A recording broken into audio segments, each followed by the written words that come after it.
go on. Seasons change, you remain the same.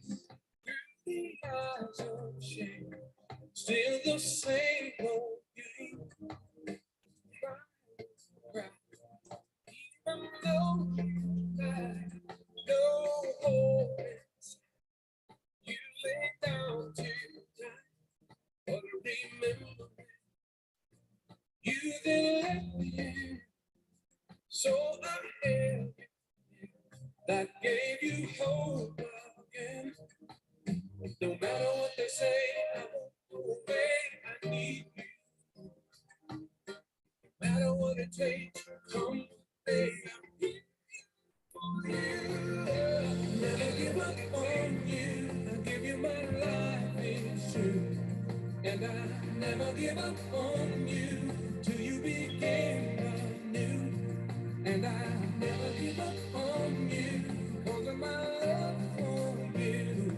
I will never give up on you. Now and then, when I think of when times I was in sin and where I've been, Lord, I needed you.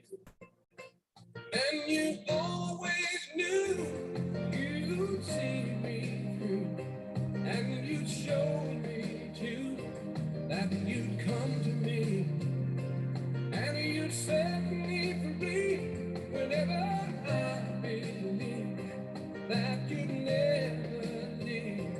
Now I know the cost you paid on the cross. It was free, so I'm no longer lost. No matter what they say, please stay. I need you. No matter what it takes, come what may, I hear you say, yeah. Never give up on, never give up on you. And I will never give up on you. I'll never give up on you because of my love. And I'll never give up on you. Have no fear, for I am here for you. I will lift you up, you soar, yeah. Believe me, and you will see that I won't forsake you or leave you. Never give up on you. I'll give you my life, it's true. And never give up on you till you begin. I will never give up on you. Because of my love for you, I'm here for you. I will never give up on you. Never give up on you. I will never give up on you.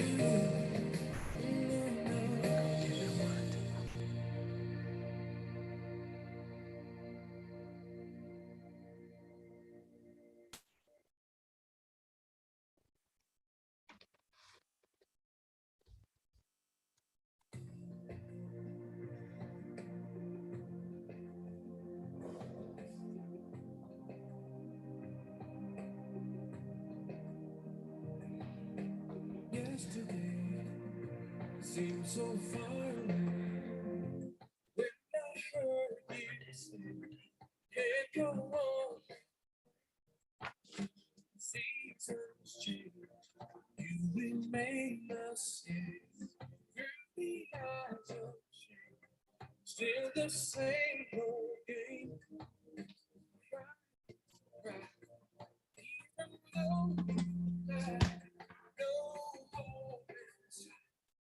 You lay down to die, but remember when you then left me. So I held that gave you hope again. No matter what they say, I won't go away. I need you. No matter what it takes. Come, baby. Never give up on you. I'll give you my life, it's true. And I never give up on you till you begin anew. And I never give up on you because of my love for you. I will never give up on you. Now and then, when I think of times I wasn't listening and waiting, all I need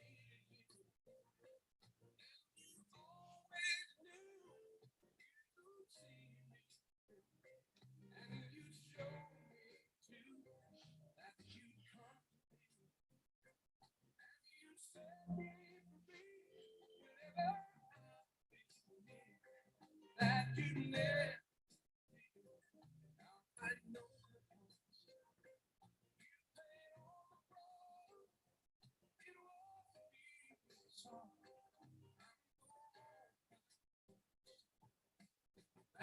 say we say I need you.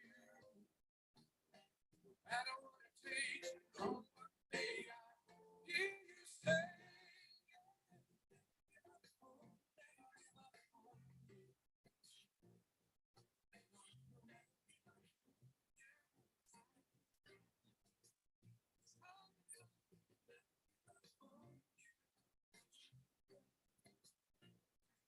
And I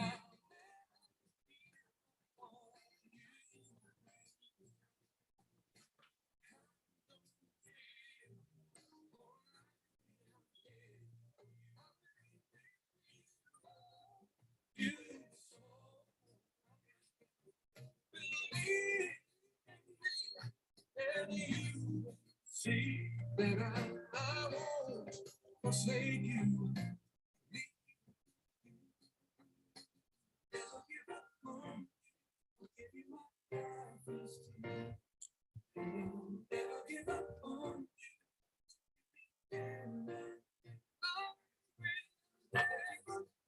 Never give up on you. Because of my love, I'm here for you. I will never give up on you. Never give up on you. I will never give up on you.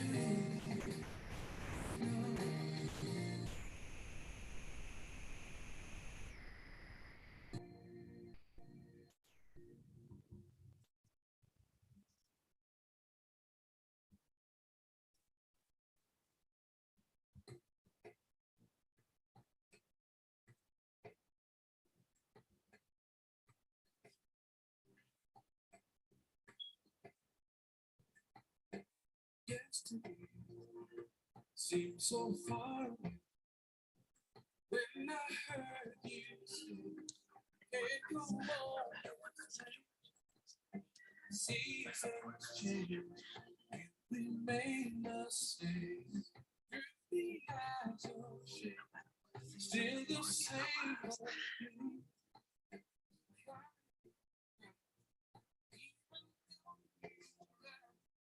No hope, you lay down to die, but remember when you didn't let me in. So that gave you hope again. No matter what they say, I won't go away. I need you. No matter what it takes, come what may, I'm never give up my life. And I never give up on you till you begin. And I never give up on my love for you.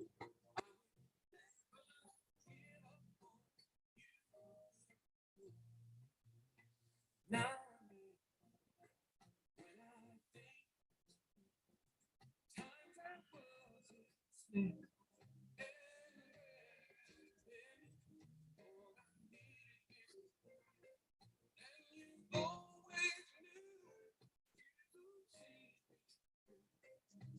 You showed me too that you'd come to me, and you set me free whenever I feel weak. That you led. Now I know the cost. You paid for it was so. I know I what they say. We say I need you. No matter what it takes, on one day I hear you say,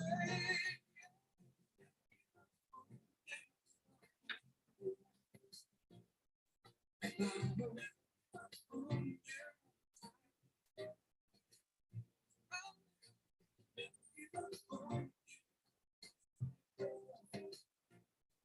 and I give up on you.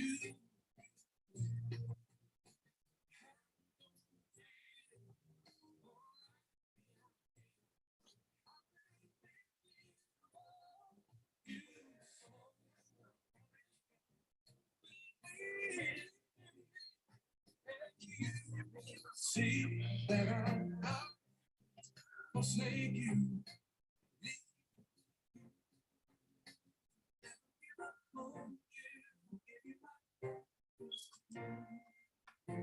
Never give up on you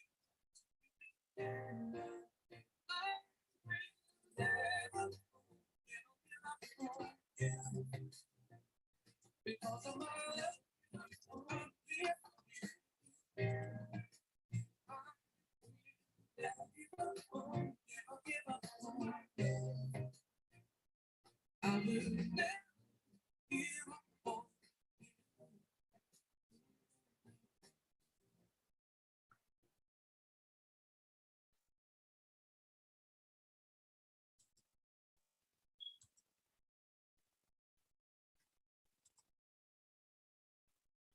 Okay. All right. Well, welcome everyone to Birmingham Bible Church's Winning Wednesday. You are here at the right place and at the right time to receive some great and valuable information that is for our lives and for our living. And so you have just heard a song by Wayburn Dean called Never Give Up on You. And such a befitting song because God never gave up on us. And so we in turn should not give up on him, no matter where we find ourselves during this time, no matter what season of our lives we are in, no matter what we are experiencing. Don't give up on God. Do not forsake him. He is still right there with you. I believe there's a song that says, never give up on God because he won't give up on me. And so great song, has a spiritual meaning to it. Before today, I think it also has a personal message behind it that we should not give up on others in our lives who may be going through some things. And so, of course, listen, all of you who are watching on Facebook, on YouTube, on Twitter. If you are watching through our My Sunday app, of course, that's through the App Store. You go to your App Store, download My Sunday, which is one word, and you can watch there. Or if you are watching through our website, thank you so much for logging in and joining. Please make sure you hit the share button. If you are on Facebook, hit the share button, share this information with someone that you know and someone that you love. We have a great topic on today. Another great topic, and it's about Alzheimer's. I am from the deep South, and back in the day, I didn't know what they were talking about. They would call it old timers, and I was like, "What is old timers?" And then, of course, when I got a little older, okay, that's what they're talking about. But a lot of times they said that because when they started being forgetful, they call it old timers. But that's totally different than Alzheimer's. Alzheimer's is just more than that. It's more than just forgetting. And so we have a guest on today who's going to talk all about it. She's going to talk about what it is, what happens, the symptoms, if there's a cure, how can I get help with someone who I know and love, who is experiencing this and going through this. we have Dr. Renee Harmon. She resides here in Birmingham, Alabama. She is she has been practicing medicine for 29 years. So she has a lot of experience. Her and her husband had they work together in the same medical practice. And so recently, and well, she's going to talk about this, that Alzheimer's forced his retirement, but she's an author of a book.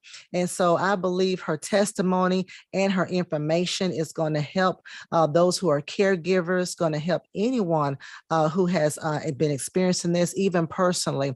And so I am thankful that Renee is here talking to us on today. And so listen, if you're on Facebook, or if you're on YouTube, wherever you're watching, just put your name in the comment section. Put your name in the comment section and say, hey, I'm watching. And so you can also use that to be able to contact her, maybe even through social media, so she can give you some more tips and some more strategies, or she can point you in the right direction. So let's receive Dr. Harmon at this time. Hello, Dr. Harmon. Hi, Pam. Thanks for having me.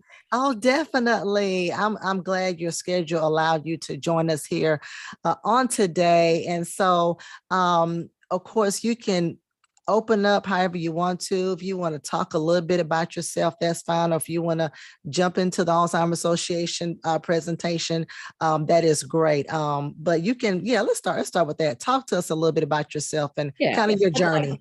I'd like to kind of share our story with Alzheimer's disease, but let me tell you about Harvey first. So Harvey was one of those rare people who knew at the age of 10 exactly what he wanted to be, a physician.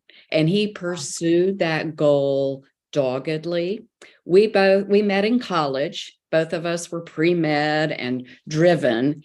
And when we were both accepted into the same medical school, UAB, that clinched it for us as a couple, right? Yeah. And independent of each other, and for different reasons, we both decided family medicine was the specialty that we wanted to pursue. Mm-hmm. So we did our residency out of town, came back to Birmingham, and established Double Oak Family Medicine in 1992. I was pregnant with our oldest daughter at the time, and then we had a second daughter 3 years later. But that practice modeled, that Double Oak Family Medicine, I am really proud of, because it was really unique. We shared responsibilities at the office as well as responsibilities at home. And the way that worked was we would alternate with each other, days at home and days at the office seeing patients. And as the practice grew, the girls were growing. So by the time they were in school, the practice could support both of us being in the clinic seeing patients. Yeah. And then one of us would leave in time for carpool to pick up carpool and cart them around to their afternoon activities. So the ultimate goal was for us to both be at the office full time when the youngest was 16 and could drive herself. But it was on a big vacation where I first had that jolt of fear that there was something wrong with Harvey's thinking abilities. So this big vacation, he just could not keep up with what we were supposed to be doing. He kept asking me every day, now, what time is breakfast? Am I supposed to pack my suitcase? Are we going to a different location? What activity are we doing? How am I supposed to dress? It was really odd. And one day we went zip lining, and he forgot to empty his pockets of his wallet and his keys and his prescription sunglasses like the guide had told us to do. And another night after dinner, we were making our way back to the cabin, and it was pitch black, and we were all walking together, but the 16-year-old ran ahead of us, and I asked Harvey to go with her so she wouldn't get lost. Well, she was fine, and the other daughter and I were fine, but Harvey got lost and was found 45 minutes later by the staff just wandering the property, and had to be brought back to our cabin. So that last day there, I broached it with Harvey. I brought up what I had seen and my worries, and he admitted that he had felt off. That's all really he could say. He had felt off that whole time as well. So I wanted him to see a neurologist when we got home. I just had that sinking feeling that something wasn't right. He didn't want to. He wanted to work on some brain training games. You may have seen them advertised all over the place. And he had purchased some, clue number one, and he wanted to work on those brain training games and see if it could improve his scores. Well, it didn't, but he'd forgotten our bargain. So I had to kind of push him to see a neurologist. So 4 months after that vacation, he was given a diagnosis of mild cognitive impairment. And when I asked, is this Alzheimer's disease? I was told that because it wasn't affecting his daily life, it was not Alzheimer's disease. It was mild cognitive impairment, which is just descriptive, right? So, Right. But I still worried about his ability to see patients, right? So the neurologist was not helpful. I was just told that I had to watch him very closely, but how was I supposed to do that? He has his exam rooms over there. I had my exam rooms over here, and I couldn't. Yeah. I couldn't. No patient ever said anything. No staff ever noticed anything or said anything. And I realized that because I was married to the man, that's the only reason I knew something was going on. Right. So I still worried because I didn't want anything bad to happen to our patients, obviously. So eventually I broke down and called this anonymous hotline that our state medical licensing board has. Like if somebody wants to turn in a physician for inappropriate behavior or drug or alcohol. Anyway, I called this number anonymously after, sweating bullets, and a lawyer answered the phone, and I told our story anonymously, and he agreed with me that it was putting me in a terrible situation to make that decision. And he thought that I needed an expert to help. Let's just make this decision about, can Harvey practice medicine or not? So I researched and found that at UAB, they have a department of neuropsychology. And that's where it was an all-day test of Harvey's mental capacities. And in the end, he was exhausted and he was demoralized, to be honest. So they tested his memory and his thinking skills every way you can imagine. And so 9 months now after that vacation, at the age of 50, Harvey was diagnosed with younger onset Alzheimer's disease and told that it was significant enough that he shouldn't practice medicine any longer. So I called the medical licensing board back and told them that, and they said, he's got to quit practicing medicine now, today, now, with no warning that was going to happen. So he never practiced medicine again, and I became a full-time solo practitioner and caregiver to these two teenage daughters who were 14 and 17 by now, and caregiver to my husband. So Harvey lived with Alzheimer's disease for a total of 8 years, right? So he was home alone for 4 years, and then it just was too difficult for him to figure out what to do during the day, that I hired 2 caregivers. And, thankfully I was able to hire these 2 women who were phenomenal. And when his care was too hard for them, I had to place him in memory care. So he was in 3 different memory care units and had 5 different geriatric psychiatry admissions over the course of 2 years. So he passed away in 2018 at the age of 58 after living with it for 8 years. So that's our story. And I journaled that entire time. I started off journaling because I didn't have anybody I could really tell what I was going through. I couldn't even tell my partner, my life partner, because he was going through so much worse and he didn't want to talk about it at all. So I just started writing all my fears and frustrations and anxieties and deep, deep sadness and anger, everything I was feeling. And then I started writing what I was seeing in Harvey and the funny things he would say, and the stories and the not so funny things. And in the end, I had 6 full journals. And that's why I decided I've got all this information and a story to share. And because I'm a physician, I lend some credibility with some caregiving principles. And that's where the book came about. So it's Surfing the Waves of Alzheimer's.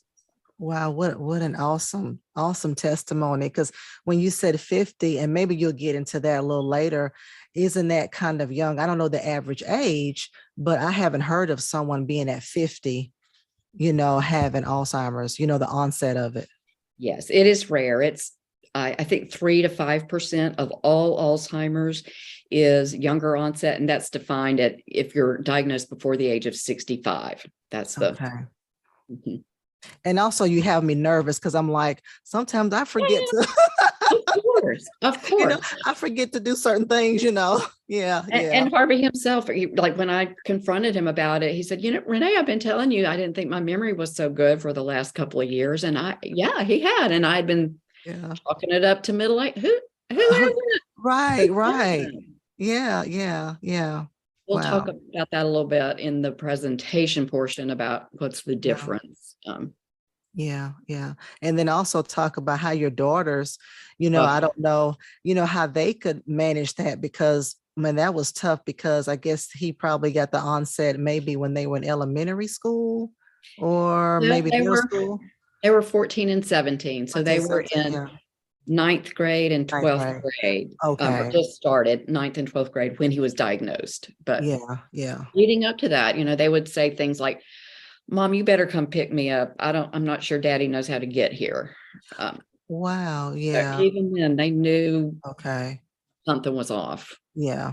Okay. All right. Well, yes, ma'am. Well, you can, I'm watching the feeds just to make sure there's not any questions or comments. And so none thus far. So you can proceed into your presentation, and we'll ask some more questions as we go along. Okay. Well, I'm going to go ahead and share my screen, and so now I'm speaking as a volunteer community educator with the Alabama chapter of the Alzheimer's Association. So in that role, I am going to present their presentation about Alzheimer's disease and dementia. And I'm going to just start by talking about the difference. What is Alzheimer's disease and what is dementia? But first, here's a little quiz for you, Pam, and our audience. Let me see if I know it. I hope you do. True or false? Alzheimer's is a normal part of the aging process. I'm going to say false. That is false. So it is not normal. Yes, we do lose some of our memory a little bit, but it doesn't impact our daily life. It doesn't change our thinking and our behavior. It is not a normal part of daily life, of aging. So here's another quiz, and if you listen to my story, you better get this one right. I know that's right. 65, yes, that's true. Yeah, that's true. So again, much less common. Yeah. So there's a video here, but I tend to like to do this myself. So I'm going to be the expert through these sections. So what is the difference between dementia and Alzheimer's disease? Dementia is an umbrella term that just means someone is experiencing progressive thinking loss, right? It's a description. It's a symptom. Alzheimer's disease is the most common cause of dementia, but there are other causes of dementia too, right? So the second most common cause of dementia is vascular dementia. Third is Lewy body disease, but there's you can also have mixed dementia, and that means you have portions of 2 or more different kinds of dementia. But again, dementia just means an umbrella. It's like saying someone has headache. that doesn't say anything about what's causing headache. It might be a migraine headache. It might be vascular headache. It might be a brain tumor. So just saying headache doesn't tell you anything about what's causing it. Same thing with dementia. Does that make sense? And does anybody have any questions about that? That makes perfect sense. Yeah. Good. Because people and doctors use those interchangeably a lot, and it's confusing. Well, let me explain what Alzheimer's is in the brain, right? So I'm not going to be able to talk about other kinds of dementia, but in Alzheimer's, you have an accumulation of this protein called amyloid. We all make amyloid. It's in our brains, but in Alzheimer's disease, there's an inability to clean it out of the brain. So it accumulates. And when this amyloid accumulates in the brain, it gums up the works. As you can imagine, it just gets all gunky in there, and the brain cells can't talk to each other, right? They send each other signals chemically and electrically, but if the works are gummed up, they can't function. And when brain cells can't talk to each other, they die. If you don't use it, you lose it. So brain cells die. And we get what's called atrophy of the brain. The brain shrinks. And the symptoms that we see with Alzheimer's disease correlate with what portion of the brain has died and shrunk. So memory is deep in the brain, like between your ears, and that's usually the first to go, creating new memories. The back of the brain is responsible for interpreting what your eyes see. So that explains why some people with Alzheimer's disease have difficulty with peripheral vision or depth perception. The front part of the brain is for behavior, modulating behavior. So that explains, when that part starts to shrink, that explains some of the behaviors we see. So any questions with that? So let me ask you, so does it, I'm thinking Alzheimer's attacks the memory part first. And so when you see the frontal lobe, the last part being affected, does that mean normally the behavior changes are kind of like the last thing you see? It's a little bit more complicated than that. Okay. We don't know why it starts in memory, and it does spread, but all areas of the brain are affected. Okay. It's just that the front part of the brain is so much bigger. It takes longer for it to show as a symptom, I think. I got you. Okay. All right, let's move on.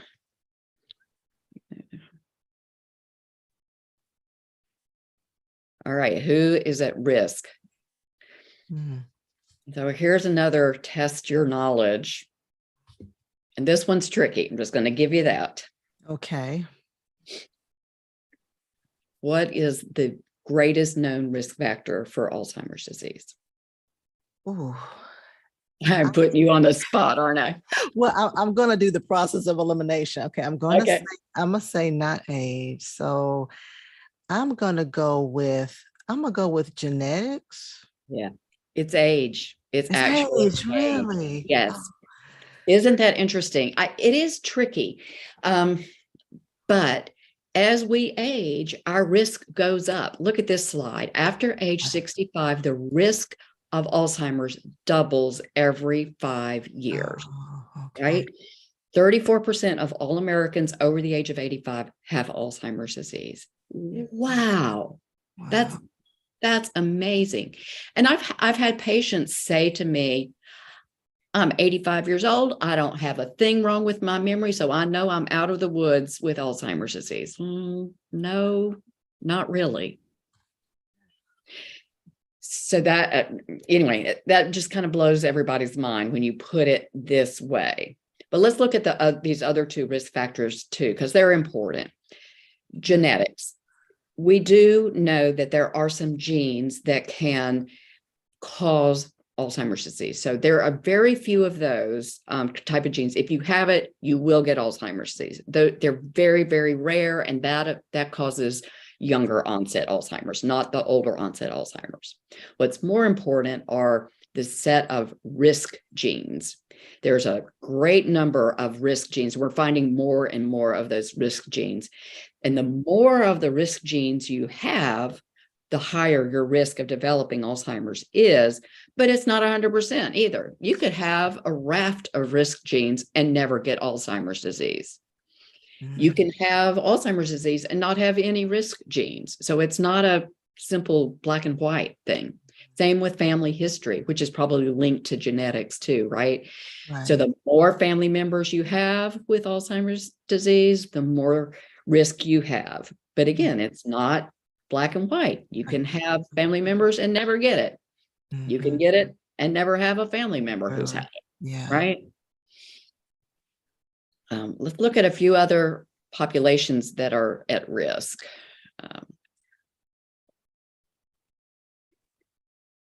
Hispanics have a 1.5 times greater likelihood of developing Alzheimer's. African Americans are twice as likely as Caucasians. So why is that? We think it's because the African American population has more underlying illnesses like hypertension, diabetes, kidney disease, and all of those things contribute to Alzheimer's disease risks as well. And look at this last point. Oh, Lord. I hope you don't say women. When there you go. Oh, gosh. So we used to think it was because women live longer than men, right? So if age is the biggest risk factor, women live longer. But well, there's more to it than that. We don't know exactly, but it's something hormonal or something different that makes women more susceptible to Alzheimer's disease than men. Wow. And I was going to ask you, I don't know if you heard of this on the subject of high blood pressure and diabetes. So I heard years ago that Alzheimer's was like an end stage of diabetes, and they don't find it out until, I guess, after a person passes or whatever. Have you heard of anything like that? Yeah, there's some correlation with diabetes and Alzheimer's disease. And they've tried different treatments like insulin in the brain, like inhaling insulin that gets to the brain. Right. And I'm not real clear what that connection is, but there is a connection with persons with diabetes absolutely are at higher risk of getting Alzheimer's disease, but I don't know what that link is specifically. Okay. But you're right. Let's see. So now we're going to look at staging. Before we get to that, I would like to show you this short clip of a woman who is living with Alzheimer's disease, and she describes what it's like for her. And this is in the fairly early stages, and I'm like an overachiever. And when you're unable to deliver or you're not performing at the same pace that you once did before, that's frustrating. It's frustrating to not know where you place things. It's frustrating to not be able to explain to someone the problems that you're having. You can't articulate it in a way.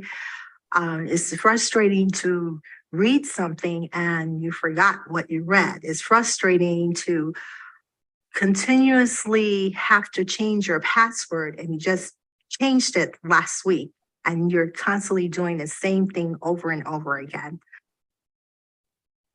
I think that's helpful to hear from people.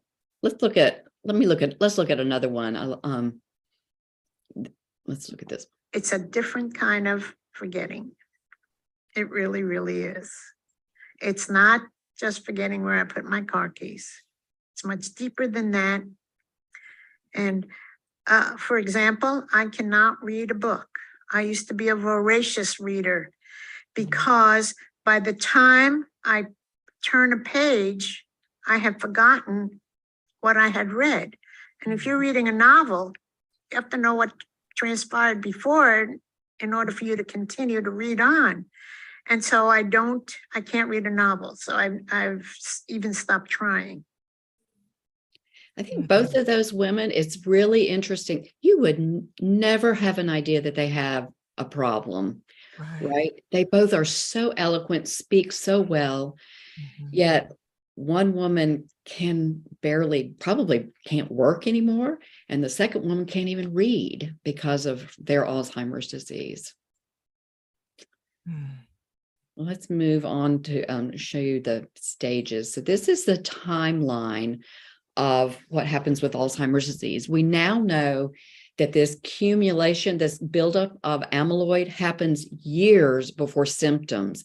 And those patients we call asymptomatic. They don't have any symptoms of Alzheimer's disease, but that amyloid is already building up. It can be 15 years of buildup before any symptoms show themselves. MCI is mild cognitive impairment. That's what Harvey was first diagnosed with. And that can be 5 or 6 years before Alzheimer's disease. So this mild cognitive impairment, usually the person is aware, like Harvey knew his memory was off, and maybe those people closest to them are aware something's not right, but it's not Alzheimer's disease until it affects your daily life. And then we get into mild, moderate, and severe. And the way I like to classify them is mild. The person can pretty much live independently. They're going to need a little help along the way, but they can live independently. Moderate Alzheimer's disease, they need help with routine daily activities. They cannot live alone. They are going to need help with a variety of things, but meals and clothing, and to varying degrees. Moderate Alzheimer's is the longest stage too. That can be 8 years or so. Severe Alzheimer's is where the person needs around-the-clock care. Right? They can't do anything for themselves. They're incontinent. They have maybe 2 or 3 words, and eventually they're bedbound.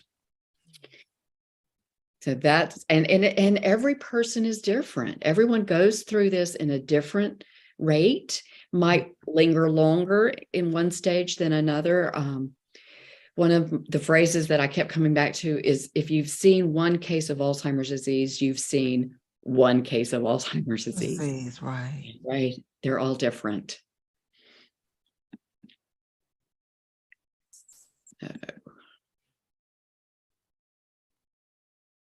Well, let's talk about treatment and what can we do moving forward? What's available to us now? So Dr. Alzheimer described Alzheimer's disease in 1906. It took us 90 years to get any medications to help. And these 1, 2, 3, 4, 5 drugs that were developed from 96 to 2014, none of those actually affect the cause. They don't do anything to that amyloid in the brain.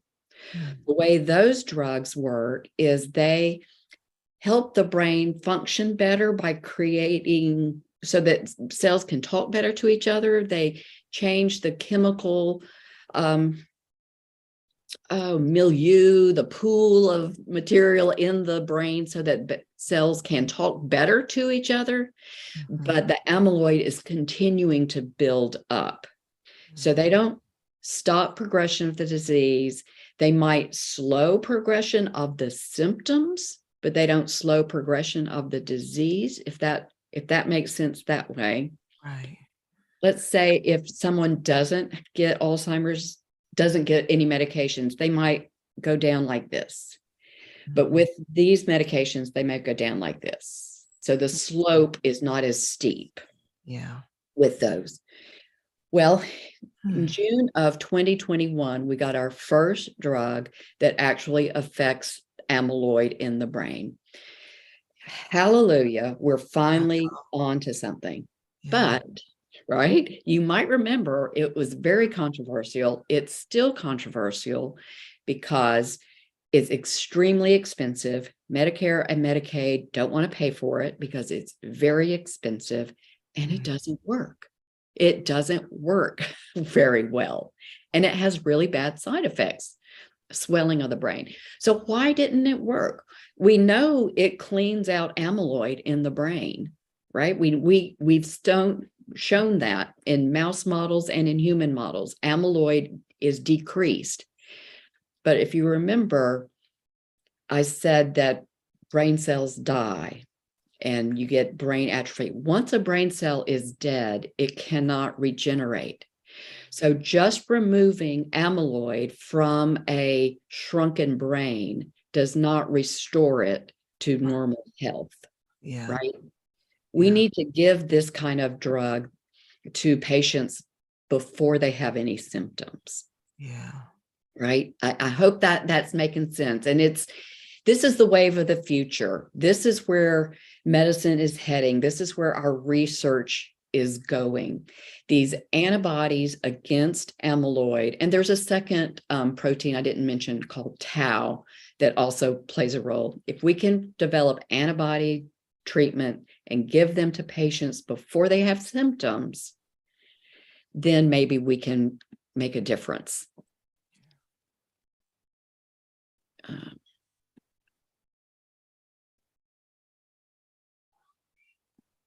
So this is where I'm talking about this investigating early intervention.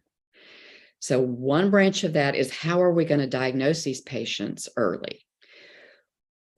Well, there's a blood test that's almost ready that detects excess amyloid in the blood.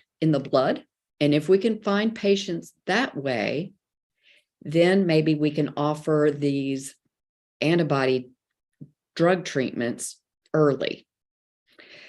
There's a PET scan that can detect excess amyloid.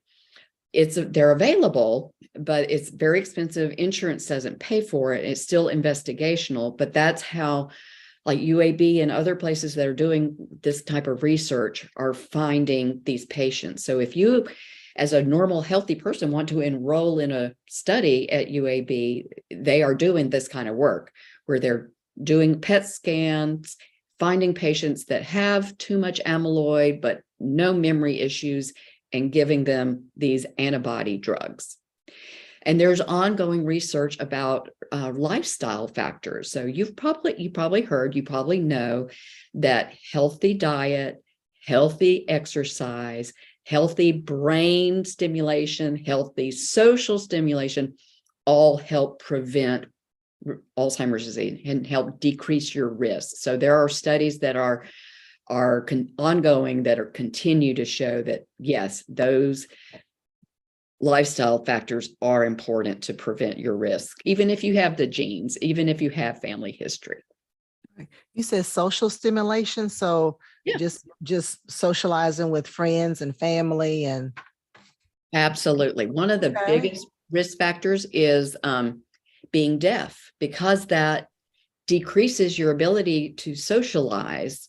Right. So people who are profoundly deaf have a higher rate of developing Alzheimer's disease too. Yeah. So yeah, maintaining those social relationships with your faith community or your neighborhood is really important. Show this real quick.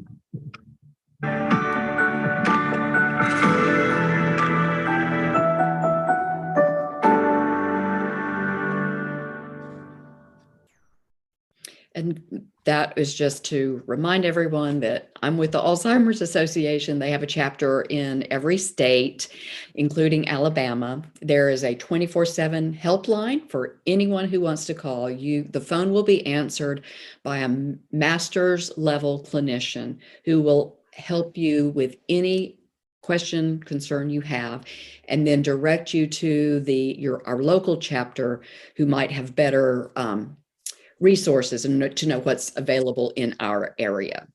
Their website is full of presentations and videos like this and articles that you can read. It's very helpful. And that's the end of the commercial for the Alzheimer's Association.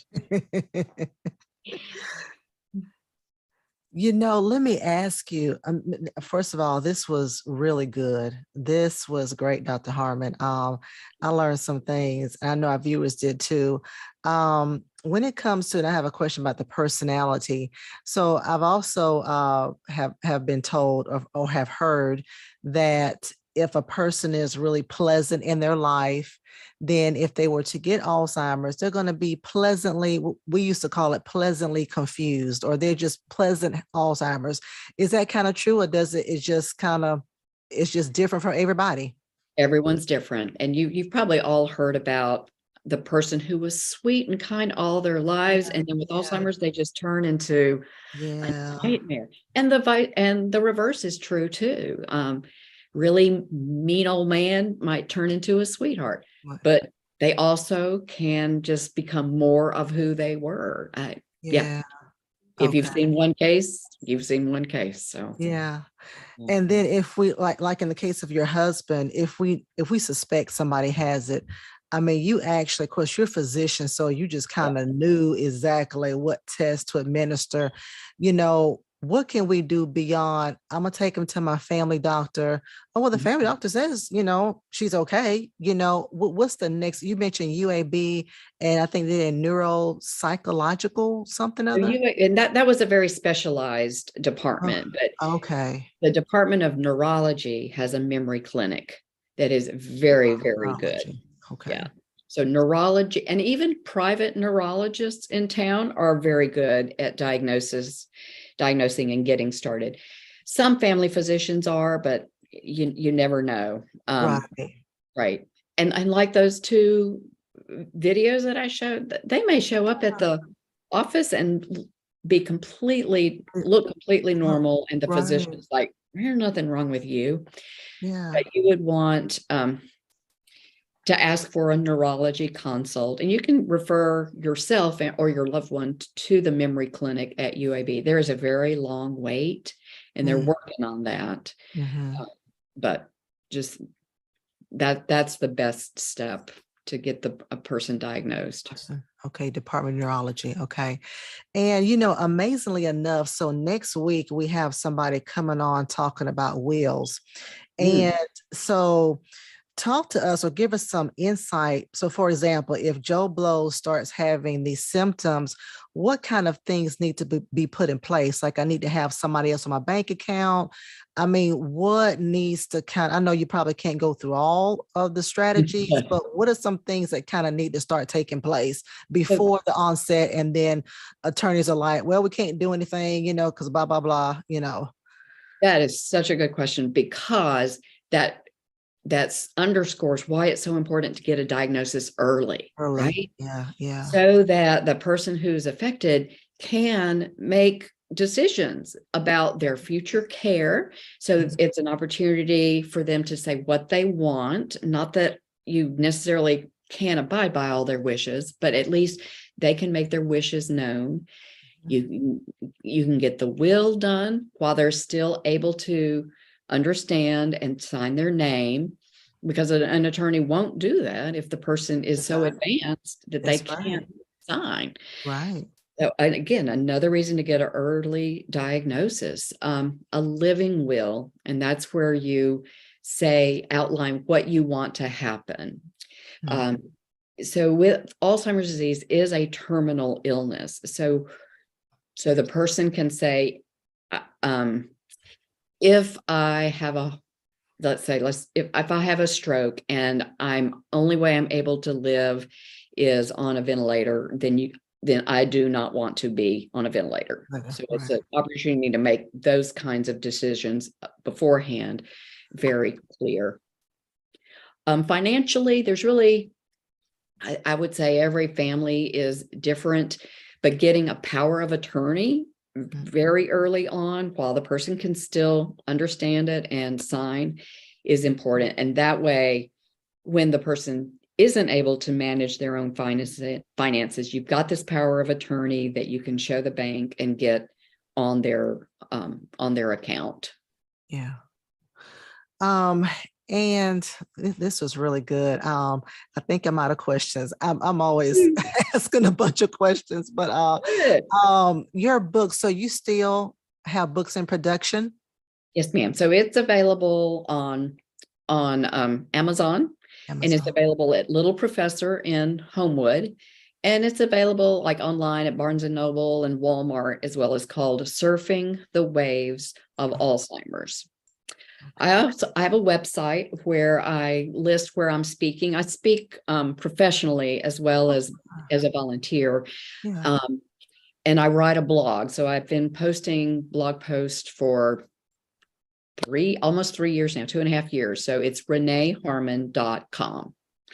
And so you can find some of my writings there and see where I might be speaking. There's some videos of me telling my story too. So Okay, good. And then of course you're also on Facebook and on Instagram. all the social media. All social media. She's all on that. But this was really good. Thank you for sharing your story to all of our viewers. This was very helpful. For those who have family members and for those who think, I may need to get just kind of checked out. And also tell us how we can, of course, I know we can donate to research. I saw that just kind of Googling, Alzheimer's. But also if we want to, yes, they need the money for research, guys. We need the money for research.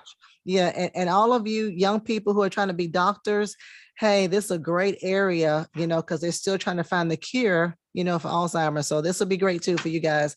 But how can we go? You mentioned going to UAB or I guess any hospital, whatever, and getting tested or getting blood work, just to kind of see what's going on. Yeah, consider enrolling in a drug study. Drug study. Yeah. At UAB. But there are other ways you can help as well.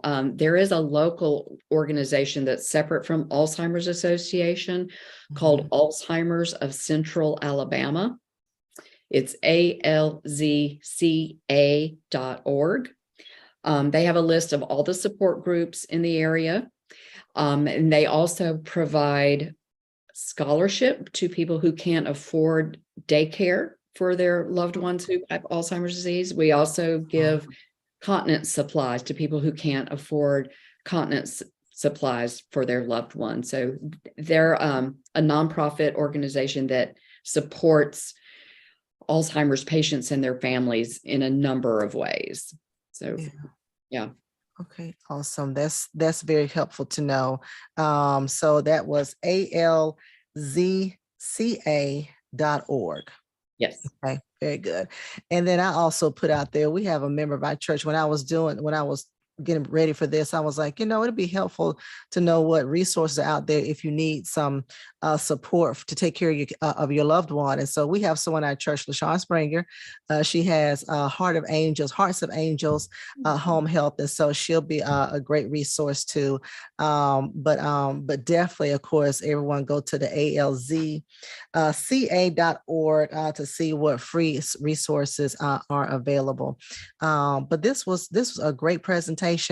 I'm just going to give our viewers just a few kind of upcoming announcements. And then when I get through, Dr. Harmon, if you could just share just some final tidbits, final instructions, or just anything that you want to leave with our audience here on today.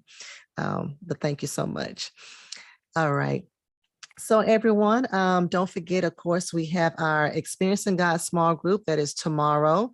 We are learning about knowing the will of God and doing the will of God for our lives. And so this is a 12-week course. We have been just really blessed by the information. So that is every Thursday at 7.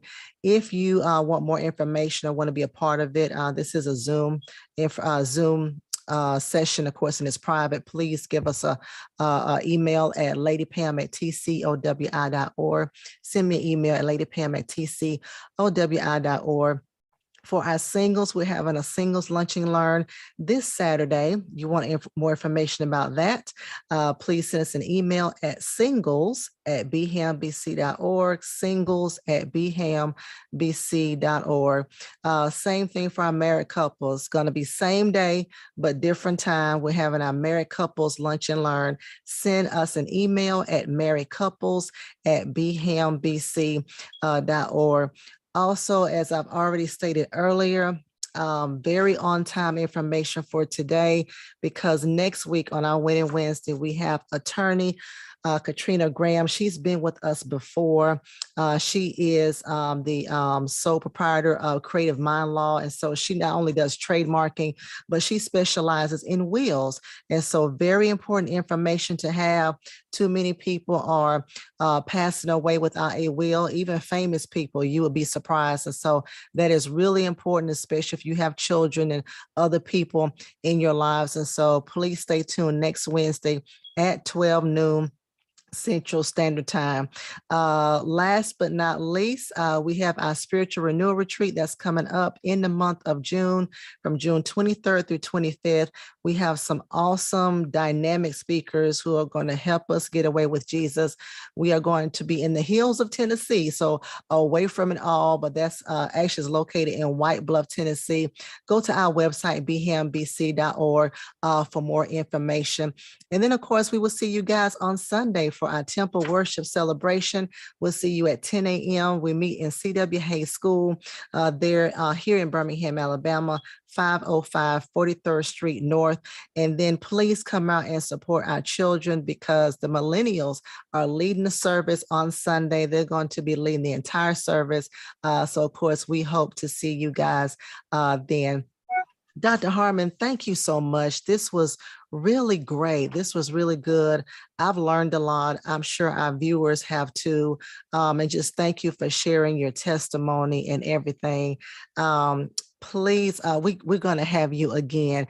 If we, and of course, if we want to have you live in person on a Sunday, well, I'll just reach out to you and see if that's possible. If we decide to do some things that's even on a weekend, just, in the community itself, we would definitely reach out to you. But is there anything else you want to leave with our audience on today?